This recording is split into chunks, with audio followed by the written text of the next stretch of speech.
Good afternoon. I'm Dana Tyler. This is your CBS2 News update. And we begin with the story of a 14-year-old boy in New Jersey recovering from a paintball attack right at his front door. The boy has welts all over his body. CBS2's Mark Liverman spoke to the victim's mother in Paterson. And you can still see paint all over the stairs, all over the front door of their home and the side in front of their home as well. It happened as soon as that 14-year-old boy opened that front door. Now his entire body is covered in welts. Take a look. Skin ripped open, huge red welts all over his body. This after 14-year-old Brian Vasquez was shot with a paintball gun. Out of nowhere, he just started shooting. He's like 25 wounds my son has. Carolina Vasquez's son, too terrified to speak on camera.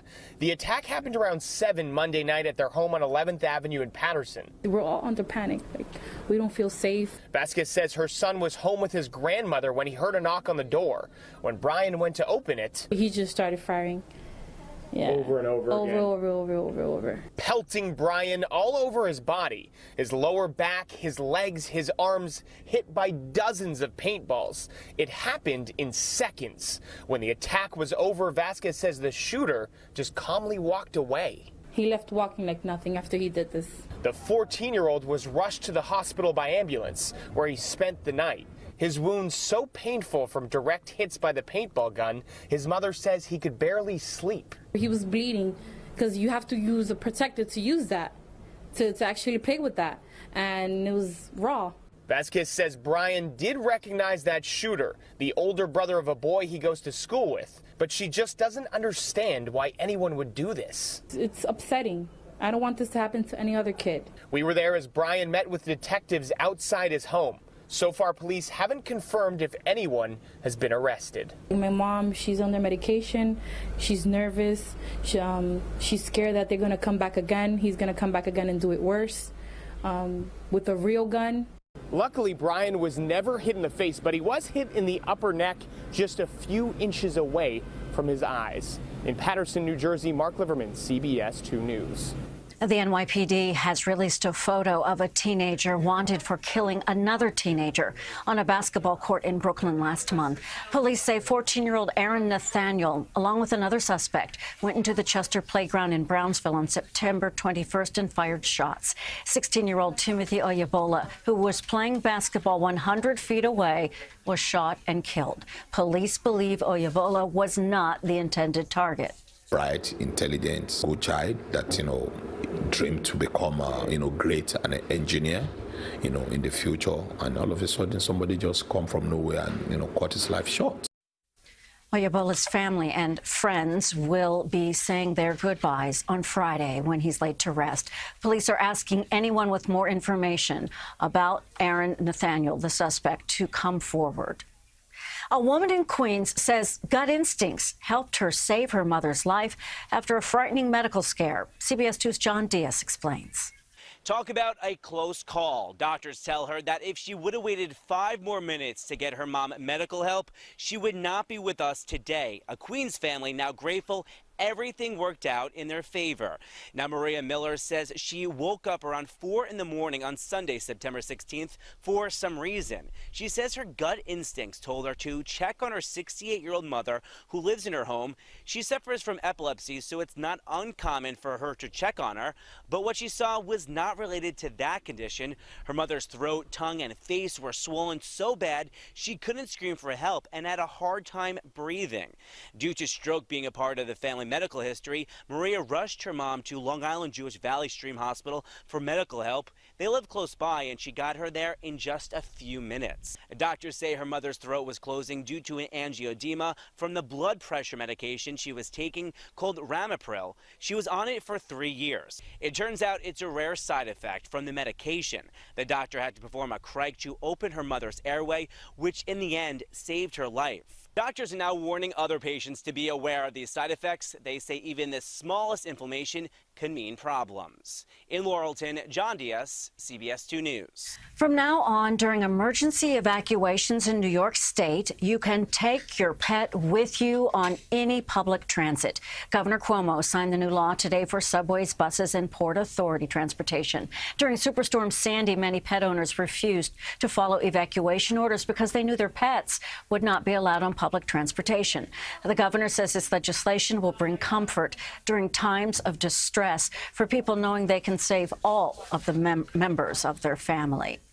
Time for the weather. We have more sun than we did yesterday, but storms could be rumbling through the area this evening. Here's John Elliott with a look at the weather. Hey, everybody, good afternoon. I know you're thinking, man, it feels like summertime out there. Well, it is very mild, but that summer feel could also spawn some summer-like storms. The risk of severe weather for parts of our area. I mean, even in the city, heavy rain a concern, damaging winds possible, some small hail. I would be mindful of the risk of some heavy rain and a little local flooding in poor drainage areas. I mean, that summer feel is part of the reason why these storms have that kind of potential strength. Normal high is 69. We're going for 79 today, 80 on Thursday. So it's going to feel like the tail end of August. You've got the wind out of the southwest, and you've been feeling it, kind of a balmy breeze blowing. Here comes an area low pressure with a front.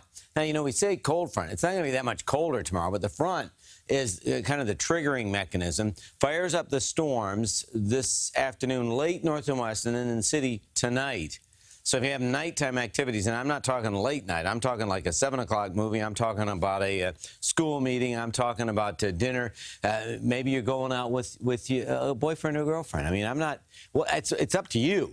But what I'm saying is it's like earlier in the evening storms, and then it's nice tomorrow. And then it's a really warm day on your Thursday. Calendar will say fall, but it's not going to feel like it. That's probably the warmest day of the week by a degree or two. And then we see another shower chance late Thursday into Friday. Mayor de Blasio says he will sign a bill into law which will add a third gender category on birth certificates. At a public hearing today, the mayor heard comments from groups working with the LGBT community. This measure will allow people to change their gender designation on their birth certificates to conform with the gender he or she identifies with. A third proposed category would also allow someone to mark his or her gender as X. The plan was passed by the city council by an overwhelming majority last month. College-bound students can now apply for federal financial aid using their smartphones. However, there have been some kinks reported in this new system. The Department of Education says some users are having problems submitting their free application for federal student aid. It's also known as FAFSA. The department says not to worry, the aid will not be impacted if submission is delayed because of any glitches. The FAFSA deadline is June 30th.